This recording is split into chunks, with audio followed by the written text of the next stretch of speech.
Good afternoon, everyone. Welcome to the grand celebration of the Living Village. This is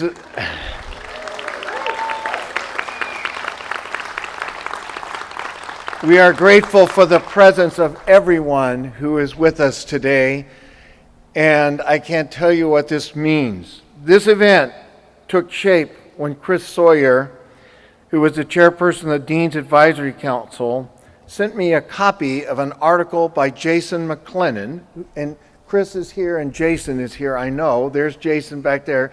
Jason's the founder of the Living Building Challenge. And I will never forget reading that article and immediately upon reading it thinking, this is it. This is what we are going to do. If I may borrow the phrase from Jim Collins' book, From Good to Great, I knew we had our big, hairy, audacious idea. It was audacious in at least two ways. It was audacious because it set a bar for what I would call eco-theology that was incredibly high. And it was audacious because I was hoping that it would attract donors who wanted to make a difference in the world and do something that was completely out of the ordinary and uncommon. It was so audacious that it struck many people as undoable.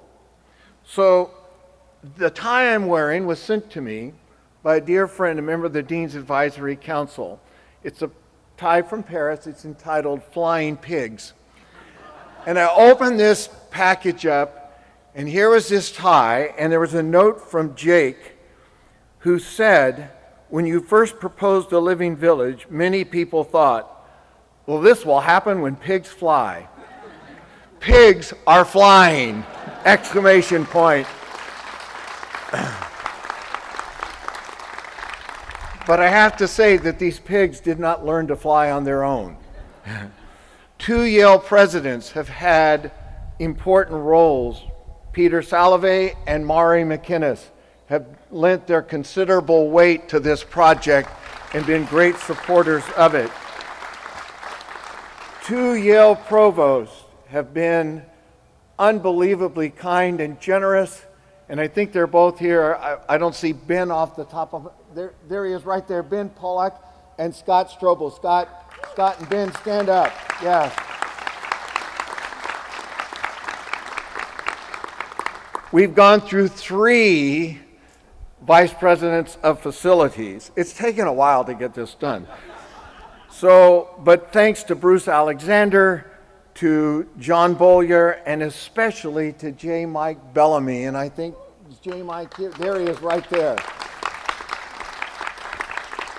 The architectural firm of Bruner and Cott have been patient with us for more than a decade of work, and you will hear from one of the principals in just a few minutes, and I will introduce him properly at that time.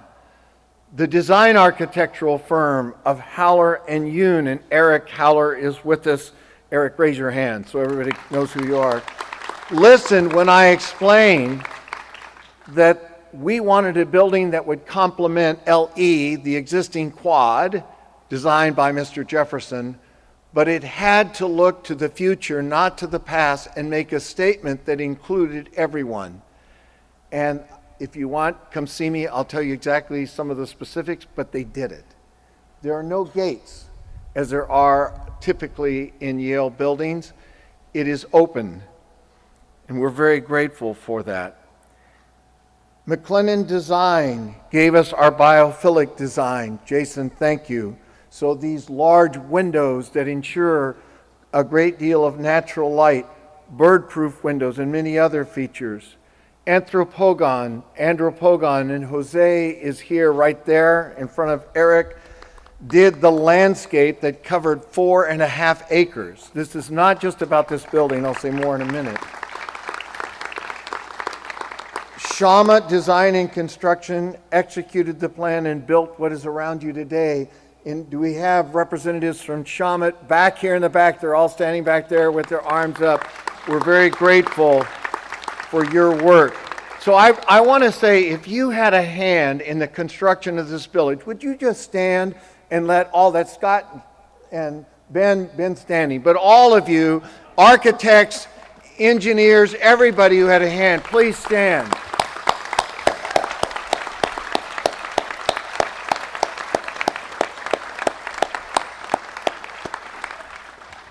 I must also say a special word of appreciation to all the donors who made this possible. Their names are in the program book, but I have to just say a very special word of thanks to George and Carol Bauer, sitting right up here in the front. There would be no Living Village without George and Carol. It simply would not have happened. They gave the largest single gift in history to a divinity school to make this a reality. So, and I have to tell two more short stories. One morning I walked into my office and somebody had slipped an envelope under the door. So I opened it and read it, and it was a note from the daughter of an elderly alum, and the note read, "Dean Sterling, my father has been following the Living Village for a long time. He's not wealthy, but he wants to do what he can," and there was a check for $5,000. To me, that was the epitome and the personification of the story that Jesus told about the widow's mite in the Gospels, even though $5,000 is worth a lot more than a mite. The second story I want to tell is on December 22nd, 2022. Think of the date, right after the pandemic. We met with the construction management company who broke the bad news that the price of the Living Village had gone up by 1/3 because of inflation, because of the problems with the supply chain. And I just about died sitting there in that meeting. And so I met with Barbara Sabia, the Senior Director of Development, who's been my indispensable partner in all of this. And we decided we would go back to every major donor, explain what had happened, and ask them if they would help. Every single donor pledged to help. And I'm very pleased to say there is no loan on this building.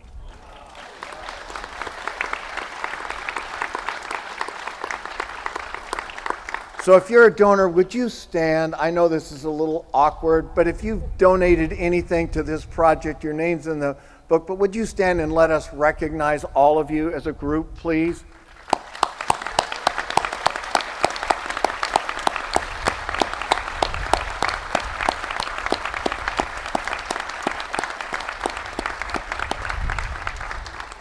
This is a case where it took a village to build a village.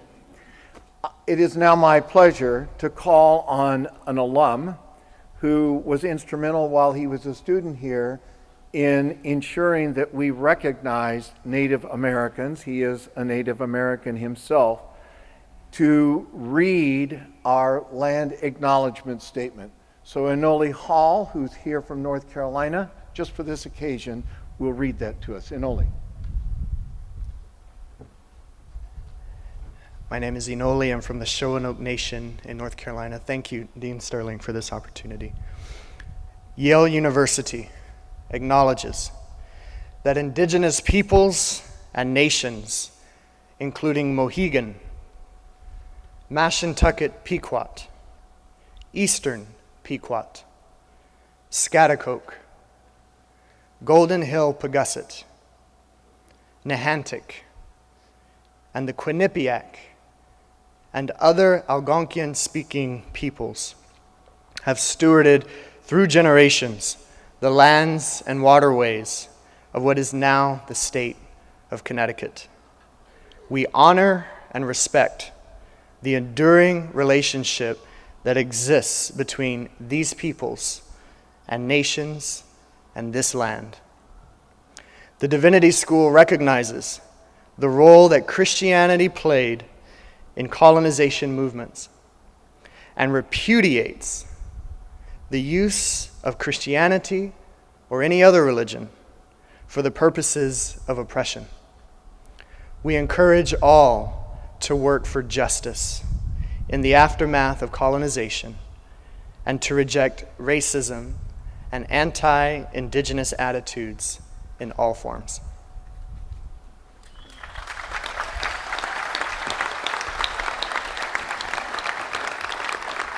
Thank you, Anoli. When I became dean of YDS, I knew that we needed to build new residences. However, I had no desire to build standard apartments or university housing. From the outset, we wanted to build something that was more. The Living Village is more than a building. It is an affirmation of the importance of community. It is a countercultural call that emphasizes the role and value of a community at a time when the centrifugal forces of our society are pulling us further and further apart. We self-consciously call it a village. There's a reason for that. The original quad behind you was residential. Students lived all through these pavilions that are to your rear. They were renovated into classrooms and offices in 2000 to 2002. But we wanted to return to a combination of living and learning as a seamless whole. So we reversed Joni Mitchell's famous lyric. They paved paradise, put up a parking lot. We removed the pavement to put up paradise. The hallways within Bower Hall are exceptionally wide because we want students to come out from their rooms and to engage with each other. In the hallways and in common areas like Standback Study Center, the Later Study Center, and Smoot Lounge. We included the option for 2 smaller intentional communities to exist with their own common kitchens. At the same time, we built spaces for the entire YDS community, such as the plaza where we are gathered, a community kitchen over in this corner, which is for all in the school, the Campbell Terrace and the Johnson Family Amphitheater. Each space is designed to promote community. The plaza where you are sitting is the same side as Trumbull College. I'm a fellow at Trumbull College. They didn't do it for that reason. But it's small enough that you can recognize the facial features of another person anywhere on this quad. That was deliberate. That's not an accident. It was intended to promote human interaction. The Living Village is more than a building. It is an affirmation of the importance of community. The Living Village is more than a building. It is a statement about our place in nature. It is encompassed by 4.5 acres of beautiful landscape that emphasizes the bond between humans and the natural world. The 100,000 plus plants and trees, along with the animals and other forms of life that now make their home in Tuggle Orchard, small gardens, and other open areas, are powerful reminders that we are not alone and we cannot live as if we were alone. The majestic red oaks that once proudly stood as sentinels for this parking lot, for the parking lot that was here, right over there, are now the furniture in the rooms and in the hallways of the Living Village. The beauty of the landscape is a summons for us to live in harmony with God's creation and to treat all life as sacred. The Living Village is more than a building. It is a statement about our place in nature. The Living Village is more than a building. It is a statement of faith. There are many people who selflessly work to slow biodiversity loss, deforestation, and global warming without religious motivation. I applaud their efforts.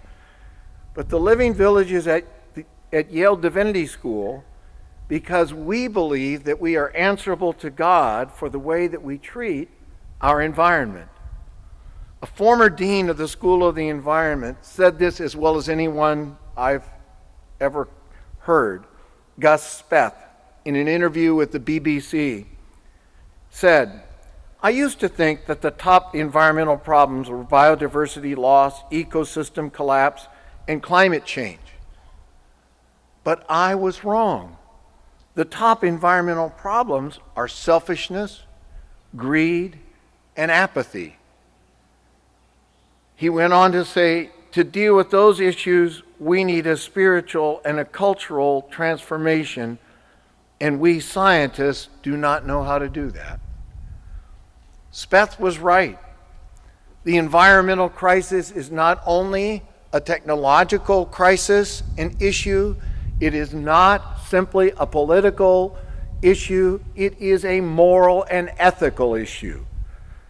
It raises the question whether we can treat the world with impunity or live within it responsibly. We hope that this building will force everyone who lives in it to ask themselves how they will live a sustainable life when they leave. The building has already changed the way that Yale builds structures in at least two ways. First, Yale now has a red list of materials that cannot be used in a Yale building. It's about 20 items long. This one's about 2,000. A little shorter, but that's all right. It's a red list that's there. The second way in which it's changed, the way Yale's building buildings, is this is largely a wooden structure building using cross-laminated timbers. There are about 100 steel beams in this building. We had to have some. There's a 7.5-inch slab of concrete floor over there, and they needed steel. But it's wood, and Yale is using far more wood in its building because it stores carbon rather than generating carbon by using steel beams. This building and village, I hope, will challenge the way every college and university in our country, and I would hope even in our world, thinks about building residential structures from now on. The living building is more than a building. The living village is more than a building. It is a statement of faith. Finally, the living village is more than a building. It is an affirmation of hope. When Jason McInnis first proposed the Living Building Challenge, people thought he was overly optimistic. Now that's a euphemism for saying they thought he was nuts. Mark Frankel of the New Building Institute put it directly when he said, "The Living Building Standard was a stake in the ground, way out there. When we looked at it, we said, this is a great thing, but it's going to be really hard, and can anybody even do this?" Well, I'm happy to say that Harlan Stone, where's Harlan? Right there. Here, a business person here in Connecticut, the owner of HTMX, which is a flooring company in Norwalk, hired Jason McInnis to build his corporate headquarters as a living building. This will be the second in Connecticut. Harlan, we're grateful for your vision. These buildings are statements of hope, not only because they make a statement about the future, but in this case, it makes a statement about what we can accomplish together as a community. We taught pigs to fly. And I thank every one of you who's had a role in this. The Living Village is more than a building. It is an affirmation of hope. It is now my pleasure to call on one of the architects who has worked with us from 2015 in an official capacity. And I know that people must have said to Jason, "Are you still with those people down there at Yale?" Because it took so long. He joined Bruner Cott in 2004 and became a firm partner in 2016. So I knew him before he was a firm partner. He was on this project before he was a firm partner. He's done a number of buildings at that small little school up in Boston that's by the Charles River. He's also designed the Charles River Speedway, which is a historic Boston landmark for those of you that know Boston. and many other buildings, especially I'll mention the R.W. Kern Center at Hampshire College. And I could give a full list of his awards, but I will only mention one. He was recently selected as a college fellow of the American Institute of Architects. Only 3% of architects have that honor, and Jason is one of those. So, Jason, it is a real pleasure to call you as an architect of this project, the principal architect, and as a friend to give us your thoughts.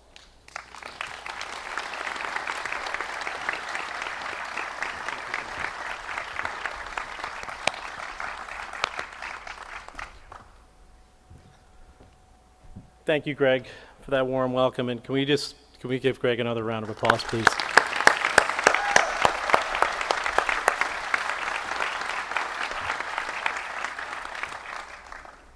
So as Greg mentioned, I began working on this project when I was 10. No, I jest. It's an honor to be here with all of you today, certainly on a day that demarcates over 12 years of work. In preparing for today, I felt a deep sense of gratitude for how the Living Village grew from an inspiring vision into a realized place. Not only just days, not even weeks after the students were moving in, they were already beginning to shape their own lives, spark conversations, and setting a national precedent for what campus living can be. This project is the result of more than a decade of planning, faith, and persistence. Dean Sterling, your leadership has been unshakable, period. What began as a strategic aspiration that Yale Divinity School could house its students in a way that builds community and embodies environmental stewardship has now become the largest living building challenge residential community on a university campus. The Living Village is more than a building. It is a regenerative and edible landscape, a community, a teaching tool. It engages in an architectural dialogue that blends the lessons of the Sterling Divinity Quadrangle with forward-looking vision of campus life. It generates more energy than it uses. It harvests its own rainwater. It treats and reuses its waste, and is built of healthy, durable, and local materials, much like the historic buildings on this site. This courtyard, the terrace, and the water commons down the hillside and surrounding groves are not simply amenities. They are invitations to connect, reflect, and live in balance with the natural world. What makes this achievement so powerful is the breadth of collaboration and shared authorship it represents. This was not the work of a single hand, but of a community that extends to Yale leadership, faculty, students, a determined design and construction team, sustainability advocates who pushed every detail to meet the highest standards of the Living Building Challenge. Each of us brought creativity, expertise, and together we tested, prototyped, sometimes we stumbled, and reimagined what was possible. For me, the living building that we're standing next to and the Living Village affirms that architecture at its best does more than solve technical challenges or achieve performance targets. It fosters belonging. It creates well-being and purpose. It makes a vision of a better future tangible in the present. And it shows that history of place and legacy can thrive alongside innovation and stewardship. As students move in and daily life unfolds, the Living Village will extend the vision first captured in drawings and models and discussion, leading them fully into life in ways only people can. It will inspire and shape future leaders and community builders who will carry the lessons of eco-theology, stewardship, and living in balance with the environment and the resources available far beyond campus. On behalf of Bruner Cott Architects, the entire design team, and many industry leaders who played their part in bringing this project to life, I want to thank you all. Your trust, leadership, and faith in the shared vision aptly named the Living Village, Carroll Bauer Hall. It is an honor and a privilege to stand here with all of you today on this sunny autumn day and celebrate this remarkable achievement. Thank you.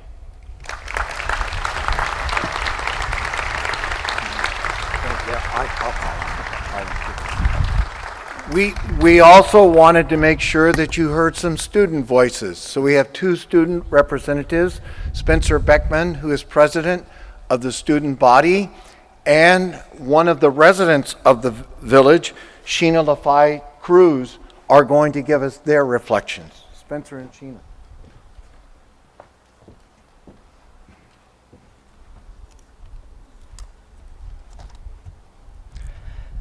Over the years, anyone who has journeyed to the top of East Rock Park and looked out over New Haven has been able to see a great deal of our beloved city.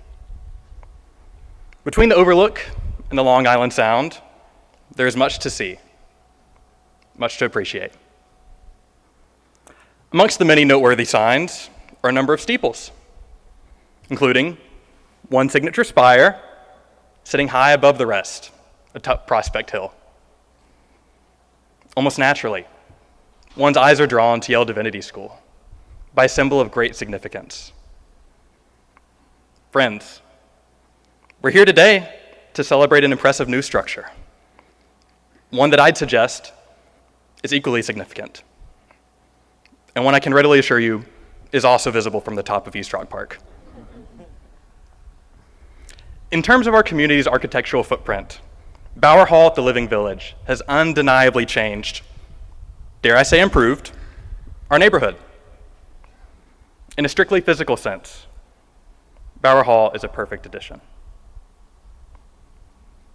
It is also a beautiful space, embodying the energy and social activity of our neighborhood. And yet, when thinking about one's neighborhood, surely all of us can recognize that a neighborhood is made up of more than just its buildings. Hopefully, many of us are led to think about our actual neighbors. I'd say as people connected to the Divinity School, we have it on pretty good authority that that's something we should be thinking about. In a world where too often our understanding of our neighbor has been narrowly defined or held too tightly, I am proud to stand before you today, celebrating a project that marks a different path forward. With much excitement, I can share that this building, Bauer Hall, and its purpose not only engages, but expands the question of what it means to care for our neighbor, what it means to conceive of our neighbor. It takes very seriously the question asked of Jesus in Luke 10, who is my neighbor? And adds yet another question, what is my neighbor? Friends, in the face of an ecological crisis, Yale Divinity has decided to care about creation, to build in a way that supports the flourishing both of our human neighbors and our non-human neighbors, to steward our Earth's resources more carefully, to attempt to own even just a fraction of the harm that we have caused, to do regenerative work that matters for all of our neighbors. And so, while much healing remains undone, today is a day of rejoicing, a day where we celebrate a beautiful building with an equally beautiful purpose, a day where we honor all of our neighbors. Thank you all. And now, Sheena Cruz, an actual resident of the Living Village, will come and speak. Thank you, Spencer. I am honored to be a part of the first cohort of residents residing in Bauer Hall. As Dean Sterling noted, this project has been years in the making, and it is gratifying to see it realized. As a second career student returning to academia, I found the transition daunting and wondered about the logistics of it all. With my desire of community, a comfortable, sustainable residence, Bauer Hall truly answered one of my many prayers. I must recognize the incredible commitment and the hospitality of the Yale Graduate Housing and Student Affairs team. They worked tirelessly around the clock to meet the needs of student residents. I recall the morning of August 25th vividly. As I drove up the driveway of Prospect Avenue, I was greeted by enthusiastic staff members eagerly awaiting my arrival. Once parked, the doors of my car were opened. I stood back in awe as I was kindly asked to step back while my belongings were quickly transferred from my car. Dean Sterling was one of the many assisting that day. It was truly servant leadership in action. As I rode up the elevator to the second floor, I was overwhelmed by the smell of newness. I remember saying, wow, this is just as I imagined. From the beautiful wooden floors to the ceiling, to the oversized window, and even the bottle of plant-based dish soap on the kitchen counter. My studio apartment seemed to await the warm energy of a first MDiv student. After my last bag entered the room, Dean Sterling turned to me and said, Sheena, welcome home. In just little over a month, residents have formed a community, studying, socializing in lounges, sharing meals, and relaxing along this lovely Living Village plaza. Everyone seems genuinely happy to be here. So thank you, YDS, for your commitment to caring for God's creation. We, the residents of Bower Hall, for the 2025-2026 academic year, are grateful to be a part of this legacy. History has indeed been made. I look forward to incorporating some of the same sustainable living practices embraced here during the remainder of my time at YDS and beyond. Thank you.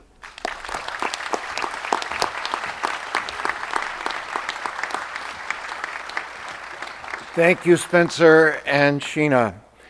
It is now my honor to introduce the 24th president of Yale University, a native of Knoxville, Tennessee, educated at the University of Virginia, and I have to point that out because what's behind you was modeled on the University of Virginia, so I told her, I said, you should feel right at home up here anytime. And then receiving her graduate education here at Yale, she had a very distinguished academic career.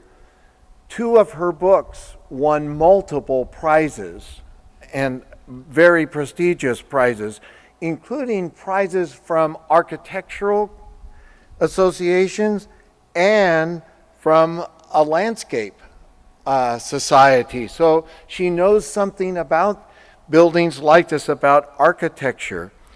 She then went into administration, first when she was serving on the faculty at the University of Virginia, then became the provost at the University of Texas at Austin. And if you know anything about that school, that is a huge campus and a very large job.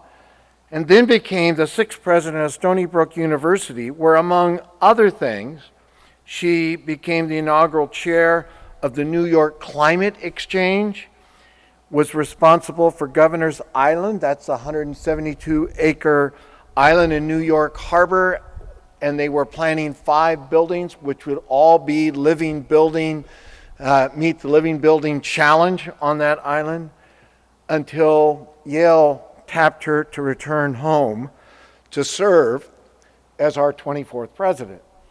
She's had a very busy full year. I'm not going to tell you everything, but I need to say just a couple of things. She led Yale in a partnership with the University of Connecticut to build a quantum corridor here in Connecticut.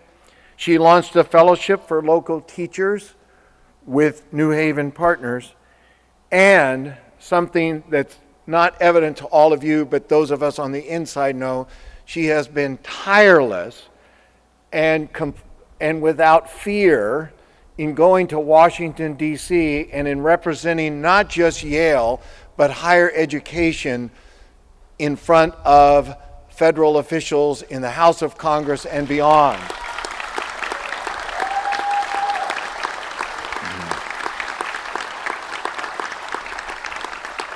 It is my honor to invite President Maurie McInnis to the podium.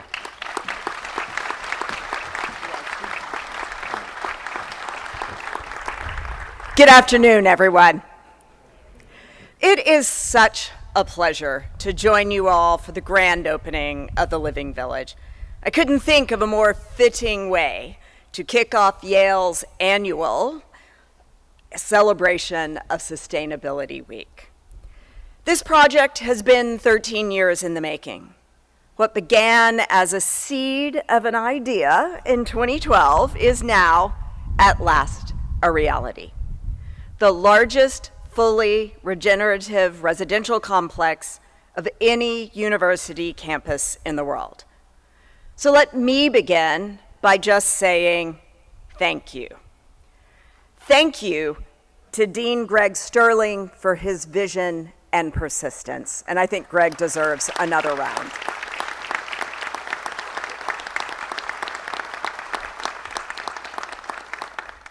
To the Divinity School community for believing in this project and sustaining it through more than a decade of planning and construction. To the designers and many local contractors and craftspeople for their incredible skill and dedication. And to everyone else, faculty, staff, students, and alumni who helped make today possible. The Living Village is a singular achievement and a beautiful addition to our campus. But even more than its beauty, what makes the village truly special is its purpose. Bower Hall is not simply a sustainable building, it is a regenerative one. That means it gives back more than it takes. Stormwater and rainwater are managed on site. During the heaviest of rainfall, you won't see runoff spilling into the city's storm sewers because the village collects, filters, and reuses that water for everything from laundry to landscaping. Wastewater from showers, sinks, and toilets is treated and recycled here, closing the loop. Roofs covered with solar shingles generate clean power. They combine with a canopy of panels along the village's periphery to provide a surplus of energy, offsetting emissions from other parts of campus. Native plants dot the landscape. Porous driveways feed water back into the ground, and kitchen gardens offer sustenance. Even some of the furniture was crafted by local artisans from trees that once stood on this very ground. Every inch is full of intention, every decision guided by respect for our planet and our community.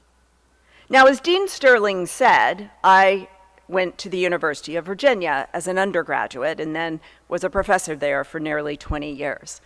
I had the great fortune as an undergraduate student to live on Thomas Jefferson's lawn, which he called his academical village. And as an architectural historian, I love the echoes and resonances of that first academical village in America, recreated as part of the Yale Divinity School here and reimagined with innovation here in the Living Village. I know well from my own experience of an opportunity to live in such a community what a richness this brings to one's intellectual life, one's spiritual life, one's sense of community. So thank you for the vision that led to this. This village truly lives up to its name. It is alive with the rhythms of nature, giving back to its environment more than it consumes. And just as every organism is an ecosystem and has its own special niche, this place will play an indispensable role in Yale's larger mission. We believe that higher education has a responsibility not just to conduct research, but to introduce innovations based on our discoveries. That ambition is being pursued by Yale Planetary Solutions, faculty across campus, and now the Living Village.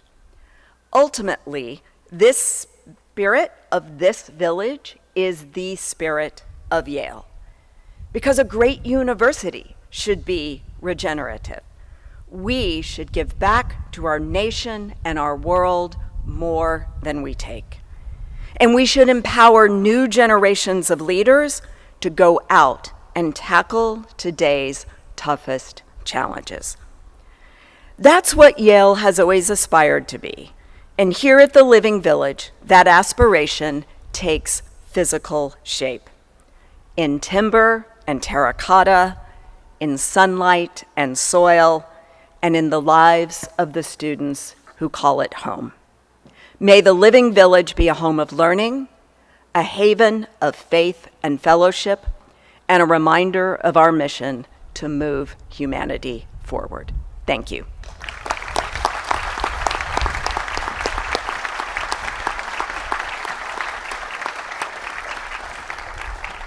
Thank you, President McInnis, for your uplifting comments.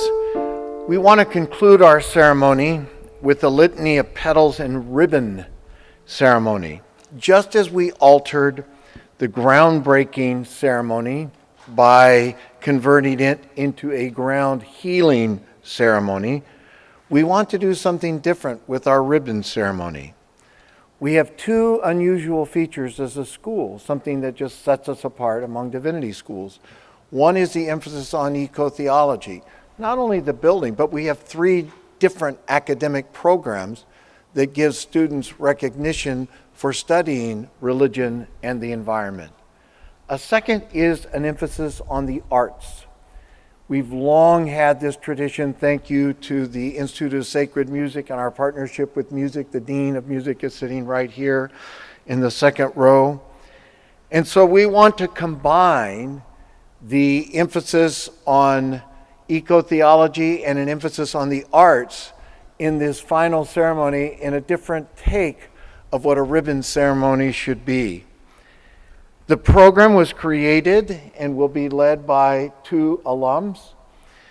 Nancy Taylor, who is a member of the Advisory Council, a Sterling Fellow, and now a retired senior pastor who led the Old South Church in Boston from 1 service to 5. You're not supposed to be able to do that in a major metropolitan area, but she did. And by JaQuan Beachem, who is also an alum, Associate Dean of Andover Newton Seminary here at YDS, and this year, a minister in Marquand Chapel. So they are here to explain the ceremony to us and to lead us in it. Nancy and JaQuan.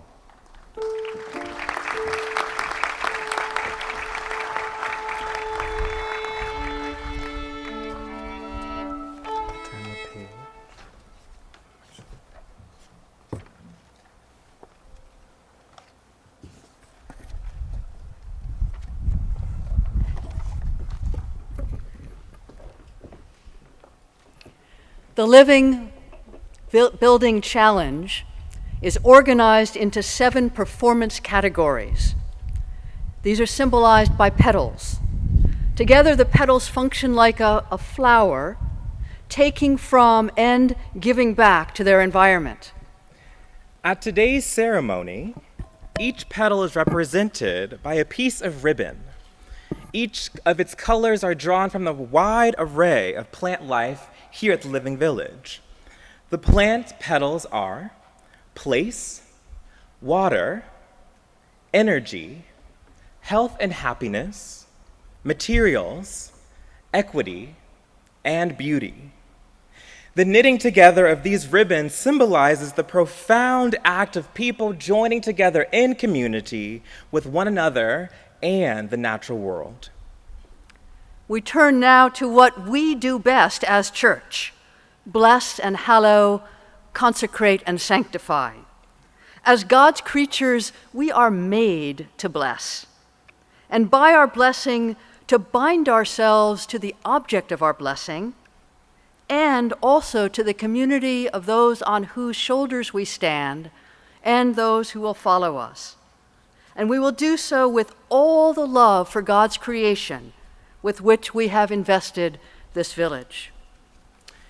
In this litany of the petals and ribbon ceremony, please note that you have a part to play. Following each chime, a response to and tone. We become what we receive. We become what we receive. Each call and response will be followed by a sonic rendering and ribbon binding of each corresponding petal. You are invited now to take in from where you are. And meeting the divine here and now, let us begin.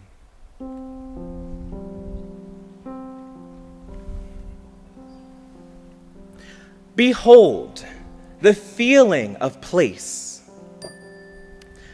We become what we receive.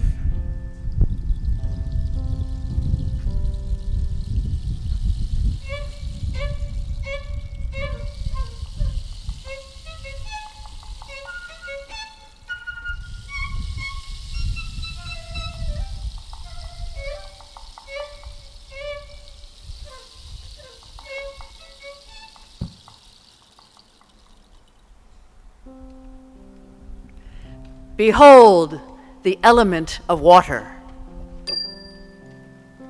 We become what we receive.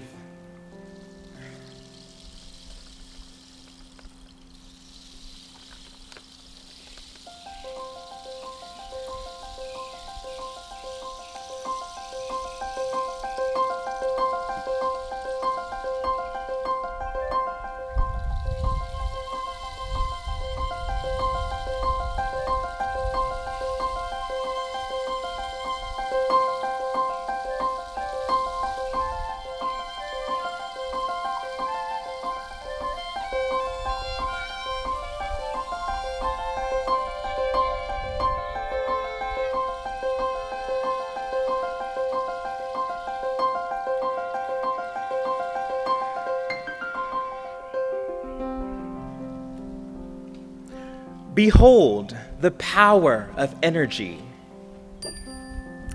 We become what we receive.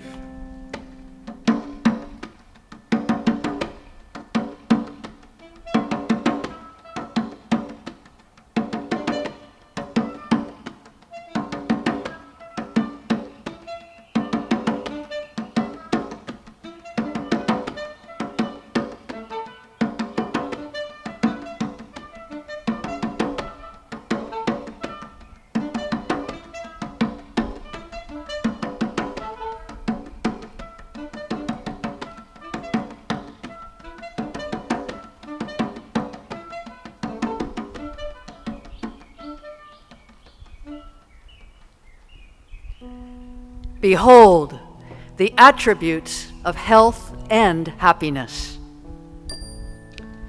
We become what we receive.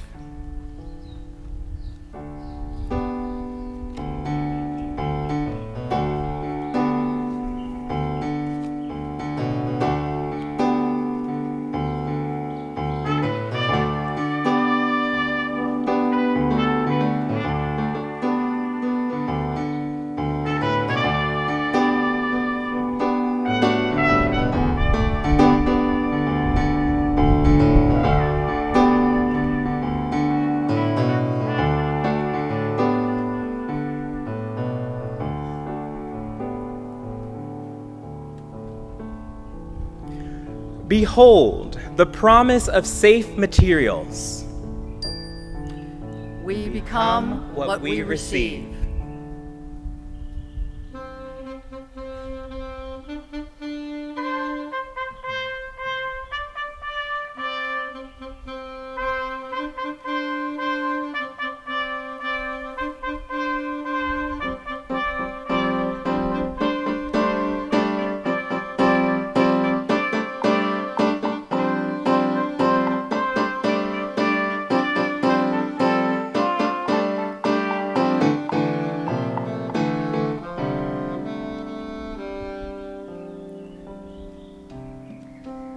Behold the hope of equity.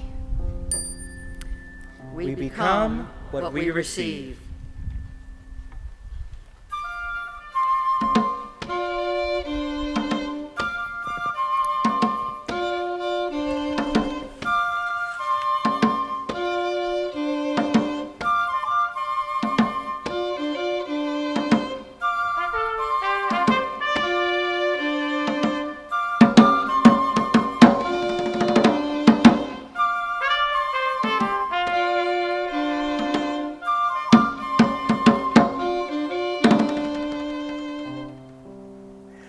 Behold, the joy of beauty. We become what we receive.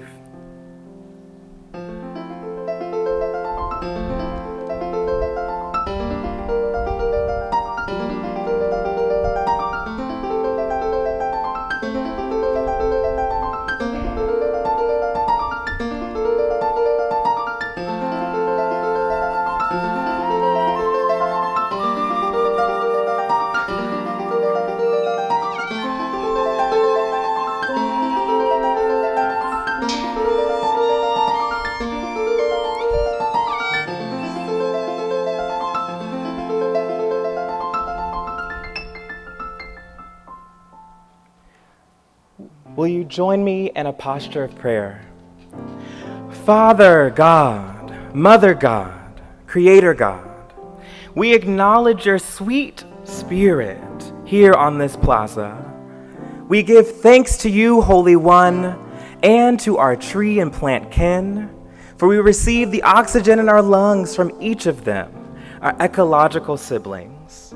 What a gift it is to gather in the name of commemoration, in the name of community, in the name of solidarity, and in the name of sustainability, to do a new thing like Isaiah, as we do our part in enacting the peaceable kingdom here and now.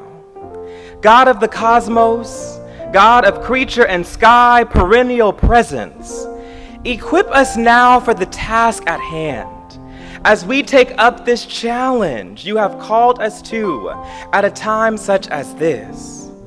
At a time where it appears that the harvest is plenty and the laborers are few, you remind us yet that we co-labor with you, God, for the sake of creation, knowing that all things are possible with your guiding hand. Divine architect, love incarnate, designer of this blue and green marble upon which we reside, may this living village inspire life, wellness, and restoration, as we are warmed by sunbeams in the sharing of the stories we encounter on the road. May we embody a regenerative and rejuvenating and a justice-filled ecosystem of attunement for the work that we are called to. Our ministry of earthkeeping, caring for your creation, human and non-human alike, mycorrhizal and otherwise, begins now. And let all the people say, Amen. Amen.